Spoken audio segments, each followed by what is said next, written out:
This episode of the Rocker Dog Podcast is sponsored by Roaming. Roaming is a premium lifestyle brand that features dog products motivated by nature. All of Roaming's high-quality, earth-friendly dog products are made from renewable and natural materials. Their bio-based and 100% compostable plant-based dog poop bags are a great alternative to your standard plastic poop bags and are available for single and subscription orders. I've used these bags and they're strong, easy to tear off the roll, easy to pinch open, and leak and odor proof. Between my dog and volunteering at my local shelter, I pick up a lot of dog poop, and I know what I like in a dog poop bag, and Roaming has it. Trust me, I've had the misfortune of using lesser quality bags and the gross mishaps that come with them. They have a special discount for our listeners and members. Use code ROCKERDOG to get 20% off your first purchase, including 20% off your first 3 orders if you sign up for one of their poop bag subscriptions. Place an order now. You can check them out at roaming.com. That's ROMNG.com.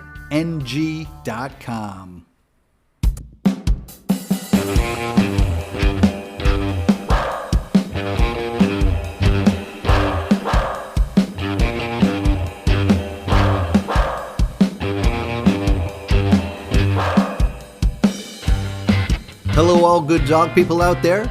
This is the Rocker Dog Podcast, the show that talks to musicians about their canine companions to spread the good word on the benefits of having these creatures as part of our families.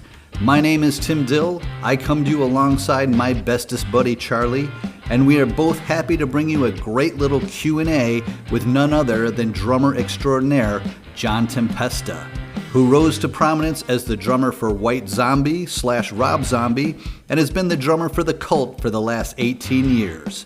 And this is his morning-loving Rocker Dog.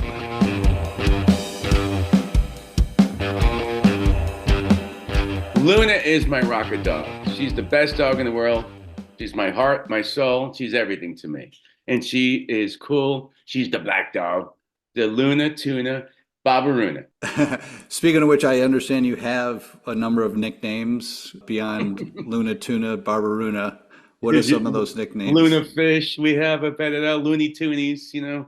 Yeah. And people at the park make up their own names as well. It's cute. And she loves it. So that's awesome. She's the mascot at the dog park, by the way. Well, I'm sure everybody can lay that claim. Does Luna like rise above the pack? Oh man, yeah, she does. Once she walks into that park, it's like it's Luna time. And everybody, Luna's here. She just runs towards every dog, and it's a party, man. They just start going off, and she gets a whole chase going on. It's like a convoy. It's amazing, and she has no fear of big dogs or whatnot, and she loves greeting dogs as well. Like that's a dog she hasn't met before, she'll go up in the front like, let's go, man. It's party time. Now, I'm not a dog park guy simply because I don't have access. So I'm assuming that you've got your regulars. Like, are you seeing people that are just familiar to you? Every morning, actually, at 7:30 in the morning. It's about like 5-7 minutes away from my home. And I live in the Hollywood Hills, but a Hollywood sign is a dog park, Lake Hollywood, and it's a great big park, and just a lot of friends, and we just have coffee talk, coffee dogs, and everything like that. So, do you ever get recognized by fans there? No. There's a lot of actually famous people that go there. You know, not even I don't even know. I mean, a lot of writers and musicians and whatnot. So, but it's cool. Everybody's chill, and all they care about is their dog. So it's fun. Yeah, that's great. That sounds great. And how old is Luna? She will be 6 August 21st. Yeah. Okay, so go back 6 years. Maybe it's not necessarily August. It's not like you got her at birth, but how did Luna come to become your dog? Yeah, my friend Kira actually posted her on her Instagram. She helps out with Toby's Small Dog Rescue, and I saw a photo she posted that day. I'm like, who is this cutie? I was thinking about getting another dog, and she goes, "Oh, you want to meet her? I'll bring it by." I'm like, okay, come on by. And that was it. She could barely get up the stairs, and I was holding her. So cute. I mean, I could send you photos and everything to post. And I thought she was a little Labrador until she grown older. But after that day, I just fell in love with her. And I asked her if I could have her for the night just to see how she adapted towards me. and that was it. I'm not going to turn the dog away after that Yeah. little puppy, but I did some good training with her with amazing people as well to get her, used to everything. Yeah. So that one night, was she potty trained? I mean, No, tell me no. about it. I Tell me took about her. how that I dynamic, had all the, the what do you call it? Those the pamphlets, pads. the diapers, and all that in the kitchen, just taking her on every second. But she was cool. But she was a freaking biter, as every puppy is. She was a little Yeah. puppy with those razor teeth. Yep. So, but yeah, I trained her and as much as I could. But I had some good people involved as well. My friend Marissa came over and because I have a lot of stairs up my home and Hmm. it's hard for her to get up the stairs. I have about 30 stairs, so it was like she couldn't get up the stairs at her age. So she had to do it treat by treat just to get her up there. So that took a little bit of a course, and and then when I went on tour, I had Colleen from LA Canines trainer, and she's Okay. amazing. She's like the guru. She worked on the Cesar Milan, and so she helped me like helped a lot with as far as like calling, leashing, walking with the dog, like side by side, not leading or whatnot. Yeah. So That's great. So you go away on tour, but you come back to this dog that's learned all these new skills. yeah, it was So I great when I went. assume they had to Yeah. train you then once you came Oh, back. they totally did. It was like, so this is how you do it. We're gonna take a walk, Johnny. And so Colin and walk down the street, and this is how you do it. This is how you hold her. And so it was a lot of work involved. But at the end of the day, she's very well trained, a good dog, and I'm very happy of the results. So, That's and great. anyone who lives in LA, if you want your dog trained, go to Colleen at LA Canines. I'm telling you, she is Awesome. the person to go to. We'll put her information in the show notes. Okay, great. Thanks. So you mentioned you thought the dog was a Labrador? I did, yeah, because she was, she's a rescue on the streets in Bakerfield. So picked up as A a stray, floppy just ears, to go down stray. that path a bit. That's Yeah, she that's the was a only kind of stray. history you know of her I past. do. That's all I know. She was a stray with a couple dogs, and they in Bakersfield for some reason there's a lot. It's a real shame, and they bring him in, and that's when Kira posted her. Yeah, her ears were real floppy, small little dog, and all of a sudden they just started going up her face, her nose started growing. Like, what is this? A freaking wolf? Then I thought, oh, she's a shepherd with a husky because she could bark and she howls, man. That's great. And you Yeah, did a DNA test that showed that, right? I do. You want to know what it is? I actually have it Yeah, on my phone. Wait, exactly. she's 34.2% German Shepherd, 15.8 Siberian Husky, 5.7 Rottweiler. Oh wow. 24.9 American Pit. I don't see that, but 8.3 American Staffordshire, and then 4.1 Cocker Spaniel, and at the end 7%. Yeah. I kind of want to do another DNA on her because a lot of people have told me at the park and walkers and trainers that she looks like a Kelpie, and the way she leads the pack of dogs, she'll Yeah. lead. She'll have a ball and run, and they all chase her. So some kind of a cattle dog. That's interesting. Yeah, I was going to say, does she show any traits to those dogs that you mentioned? German Shepherd, Husky, Oh, totally. pitties. Petty's, she'll play with any dog, but definitely the shepherds. Sometimes she gets a bit intimidated by the big shepherds, Uh-huh. but she'll play with any dog. But definitely with the huskies, my friend has a husky, Siberian Husky, and kind of part wolf. So and she would bring her over when Luna was a puppy as well. And Jupiter was a tiny little thing, and I noticed the howling. It's like, yeah, this husky and this dog. That's cool. I got to I, go I, in I this love I one. love the thought of howling, but it's like be careful what you wish for, because then Yeah, I but get a she dog only that does it. howls. But I get her in the morning. I'll send you a clip too if you want to post it. When that like early in the morning, Yeah, I get it going now. It's like and she's singing the Star Spangled Banner, man. It's great. I love it. It's So, what's your history with dogs? Like Luna's not your first dog. Did you grow up as a child with dogs? a lot of dogs, a lot of everything. A lot of, from the Bronx, New York, concrete. We always had dogs, from a beagle to a like a backyard dog. Like, and I feel bad in a lot of ways, but there was a lot of those backyard dogs for protection and stuff, and Yeah. you couldn't get the dogs out to the public.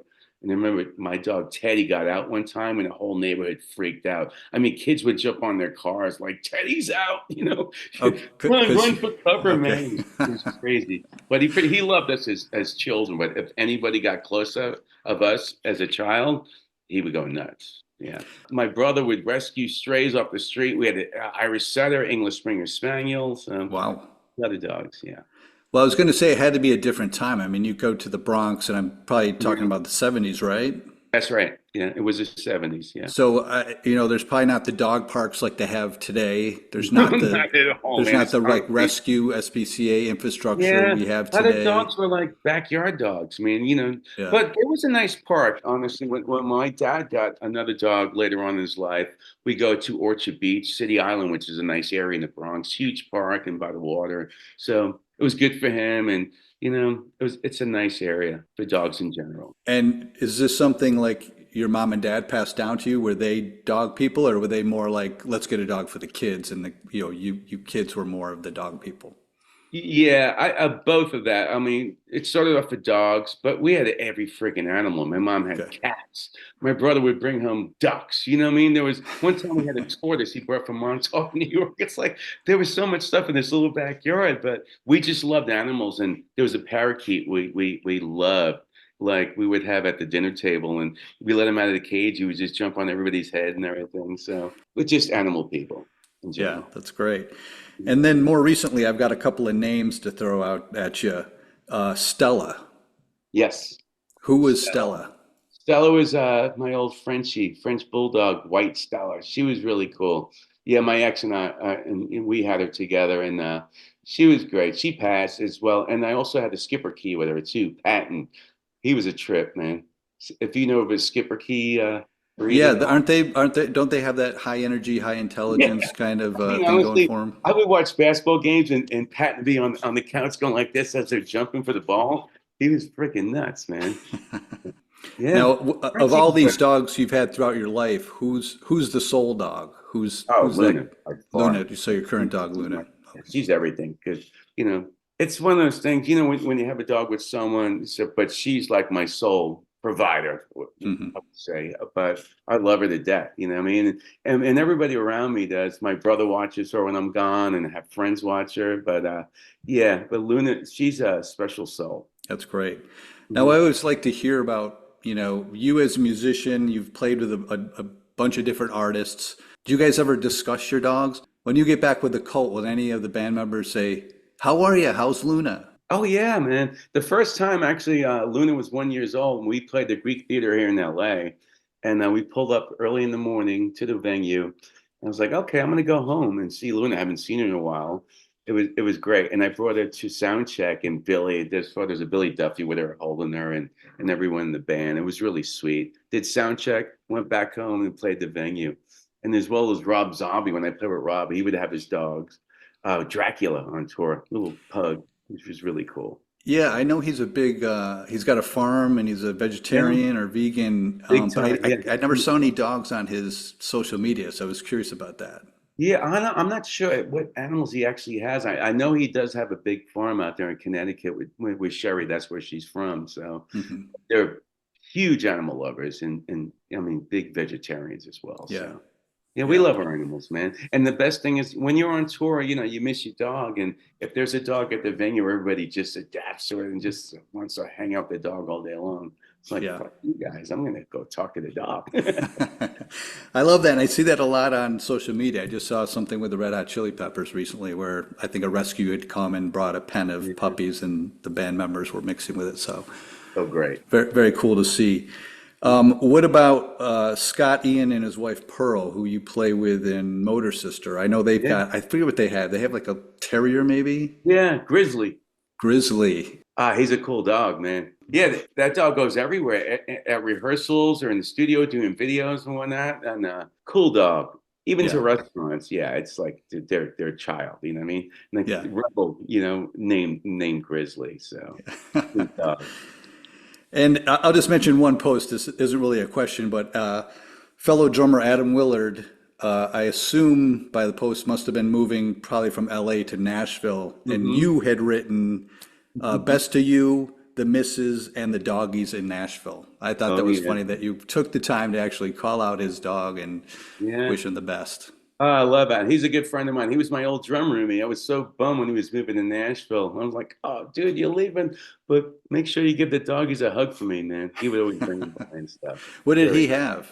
French bulldogs. He was Okay, he one has of the French. first guys that, when it, Before they everybody were wanted cool. to get a Frenchie, it became a big thing. But Yeah. that's the reason I got Stella. When I did get Stella, I brought her over, and he was like, "Oh, so cool." Now I know one of your influences, and correct me if I'm saying the name wrong, and I know I've known him all my life in terms of who he is, but Cozy Powell. Oh yeah. Do you know what kind of dogs he had? I don't. Let me think. English bulldog. German Shepherds. Oh, shepherds. That's Yeah. a good drummer dog. I remember sitting at a meeting Alex Van Halen for the first time at a party, a Fourth of July party at Steve Lukather's house, and I was sandwiched between him and Simon Phillips, and we just started talking about dogs all the time. We were talking You're about kidding shepherds. me. He was a big shepherd guy. Yeah. I love that. There was That's no awesome. nothing about drums whatsoever. It was just about dogs. So that was cool. That's awesome. Now, do any of your fans, I'm assuming, like you said, you don't get approached on the street or at the dog park, but at a meet and greet, does anybody acknowledge how's Luna to you? Oh yeah, a lot. Do they really? On the social media because I always post photos of her and stuff. Okay. And yeah, they know who she is. Definitely have to put that bass drum head one of these days on my I kid. was just going to mention that. Like, well, how did that come about? Because I'll just explain to the listeners. You've got a great photo of Luna, but it's on a bass drum head from Reno, or is it I'll show Remo? you. Remo, Right here sorry. on the wall. Remo, yeah. I'll show you. Okay, so I'm just bringing it over. Can you see it? Yeah, yeah, that's great. Oh my gosh, what an amazing shot. Isn't that great? That's very I was cool. at Remo one time picking up drum heads and saying hi to my friends. And Angie Rodriguez, one of the reps, she's like, I showed a photo of Luna. She goes, "Oh, send me that in a email JPEG, and I'll put on this drum head." And I couldn't believe the outcome of this. It looks like a photo, man. It's amazing. I love it. So this was just more of a decoration. This has never seen the stage or the That's right. studio. One Okay. day it'll come about. And I also, I know you've got tattoos. I've never seen any good shots of them. Do you have any dog tattoos? No, but maybe I'll have Luna on the back. I don't know. I Yeah, mean, I'm kind of full. done with tattoos, but I would have to say that will probably be my next tattoo as a dog. Well, Luna, of course. Okay. Well, I conclude every interview with the zoomies, and that's the fast and furious and frivolous last five questions. The first question is, do you kiss Luna on the mouth? So she licks me, kiss. Of course. I mean, I love my dog, and she loves a taste of if I'm eating ice cream or peanut butter or something like that. She loves her sweets. So yeah, who doesn't Okay. love their dogs? Always got to get a kissy from them, right? Of course, of course. Question two is, does Luna have a theme song? If she had walk-up music to home plate, what would it be? Since she's a black dog, let's go with Black Dog, Led Okay, Zeppelin. She loves perfect. John Bonham. Come on. She hears it enough in the house. Which I have to say, I'm a amateur drum, I'll put myself at that. That's the hardest drum to keep time to. Why is It's that? a hard one. It's like an odd time, like signature. Like coming out of the lone vocal, I'm like, when do you come in? Especially with that triplet. That's actually one of the first songs I learned how to play drums on. Well, I thought I did, It's like Yeah, listening to records, like it was Black Dog. yeah. It's like, obviously didn't know what the hell I was doing, but give it my best shot. Question three, I changed up a little bit. It still ends the same, but Yeah. instead of what would Luna want on her tour rider, I want to know, what are your endorsements? And then we'll go to what would Luna endorse. So who do you endorse right now? I've been playing Tama drums, Zildjian cymbals, Remo drum heads, Vic Firth drumsticks, a lot of good stuff, man. Which I've been with like God, almost 30 years with those That's companies. great. It's great. Good. Loyalty of a dog. Yeah, exactly. There you go. Maybe that's where it comes from, right? So let's put Luna in that chair. We're not talking drums, but more treats or food or whatever it may be. Who would she want an endorsement with? The dog park. If she could Okay, own the dog park, she would spend all day there, man. so very high energy dog, Well, in the morning she gets or there, but just in the day she kind of chills out and everything. But okay. she's ready in the morning, man. Like I said, she's ready to go, and I'm up. As soon as I get up, she's like, "Let's go!" Fired up, barking and everything. So Does she sleep in your bed? yeah, Okay, she's on good. the right side of the corner of the bed. She doesn't move until I get up, and she's like, "You ready? You ready? Let's Yeah, go!" it's time. It's on. Kibbles and bits. Kibbles and bits. Question 4 is, do you use a dog voice to speak to her? Oh, a lot of them, man. It's funny. I had my door open the other day. My neighbors came walking, and I realized they were listening to me, and they were laughing. I'm like, I'm sorry, that's my Luna talk. So, And that's a cutesy or high-pitched voice? oh, there's a lot of them, man. I Okay. could be, yeah, a caricature of myself and Luna. So, yeah, I'm not gonna do it though. Yeah. But Okay. Sometimes I argue like you're a performer, you need to perform that voice for your audience. But I know I wouldn't want to do it, so I cut all my guests the slack. Do you give her a voice? Do you personify her as if she'd sound, would she sound like a surfer dude or a pixie girl or what? Luna, Or she no? is, no, no, I don't look at her like that. I mean, like her bark, maybe she could get kind of deep with that in her growling. Not, she doesn't growl at all. Mhm. She's never bitten anyone. She's a sweet dog, so she just has a sweet kind of like calm howl. So Yeah. I don't know how to describe that, but she Okay. has her own thing. Okay. And then last but not least, you had mentioned a couple. You mentioned the rescue and the trainer, but you can name all or one or two, whatever you want to do. But if there's a dog organization or service you'd like to give a shout out to, Yeah, let's man. let's shout Toby's them out. Small Dog Rescue, where I got Luna from, is great in Los Angeles. LA Canines, they're incredible for training and boarding. And my friend Ethan Whitaker, he has Whitaker boarding and as well as training services, grooming and all that. So, you know Okay, what I love about this area I live in, everyone has a dog, so they're constantly walking their dogs up and down the neighborhood. And so it's that's very great. dog friendly. In the restaurants as well, you could bring your dog there. Oh, Very great. cool. Now you mentioned about seeing dogs on tour. Do you see dogs in are there studio dogs in the studios you work at on Oh yeah, occasion? there's always a studio dog. There's always that dude. Just the older dogs sit there and just hang out, and it's the best, man. And it's Yeah. just that feeling you get from a dog, and you get inspired, and that love. Yeah. So Now, compelling. as a dog guy, what is it about the dog that connects with you? Is that an unspoken friendship and It bond? is. And It's like I could be gone for a month or two, and just that connection again, seeing a dog's face and the happiness you get, and like turning around and barking, and the happiness. It's just like unconditional love, man. yeah, I don't know. Can't describe. I mean, yeah, obviously, all the dog lovers know, but it's the best thing in the world. yeah. No, I It get really, it. It is hard to describe because oftentimes I'm like, I should probably have an answer for that myself, but Mhm. it's hard. It's complex. I think it's Yeah, it's a personal relationship you have with the dog, and it's not it always is. easy to The only articulate. thing. And thank goodness for like FaceTime now and all that. So going on tour and having the dog, I could talk to the dog, and there's devices you could throw treats at the dog. It's Yeah. nice, man. We've come to a different generation. That's for sure. A long way from the Bronx. Oh, backyard, man. Concrete, dude. Yep. Well, John, we've concluded our conversation about dogs. My apologies to all the drummers out there, but I know you've done the drum podcast before, and Oh, I love thanks this. for This giving is me the great, time to man. talk about the dogs. We always get soft about our dogs. So thank you for for the interview. It was great.